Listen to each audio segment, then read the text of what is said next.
বাংলাদেশের একটি বিষয় নিয়ে সামাজিক মাধ্যমে এবং বিভিন্ন পত্র পত্রিকায় বেশ চর্চা চলছে। এ নিয়ে বিভিন্ন মানুষ তাদের নিজস্ব মতামত ব্যক্ত করছেন। আমি আমার সূক্ষ্ম বুদ্ধিমত্তা দিয়ে গুটি কয়েক কথা আপনাদের সম্মুখে উপস্থাপন করছি। বাংলাদেশের সংখ্যালঘুরা তাদের ৮ দফা দাবির বাস্তবায়নের জন্য তারা বাংলাদেশে বিরাট একটা সমাবেশ করেন, যেটা খবরের মাধ্যম দিয়ে আমি জানতে পারলাম। ঠিক তারপরই বাংলাদেশের সংখ্যালঘুদের ধর্মগুরুকে আটক করা হয়। তা নিয়ে বাংলাদেশের বিভিন্ন প্রান্তে প্রতিবাদের ঝড় উঠেছে।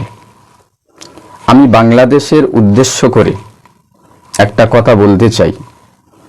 সংখ্যাগরিষ্ঠ এলাকায় কিংবা সংখ্যাগরিষ্ঠ রাষ্ট্রে সংখ্যালঘুদের মধ্যে যদি কোনো অপ্রত্যাশিত ভুল হয়ে যায়, মার্জনার চোখে দেখা উচিত।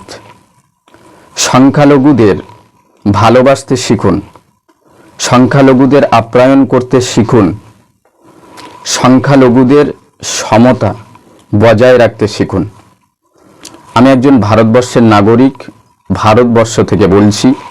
যে ধর্মগুরুকে গ্রেপ্তার করা হয়েছে, নিঃস্বার্থভাবে তাকে মুক্তি দেওয়া উচিত। কোনোভাবেই কোনো ক্রমেই কোনো ধর্মগুরুকে আটক করা উচিত নয়। একটা ধর্মগুরুকে আটক করা মানে গোটা ধর্মের শ্বাস রোধ করে দেওয়া হয়।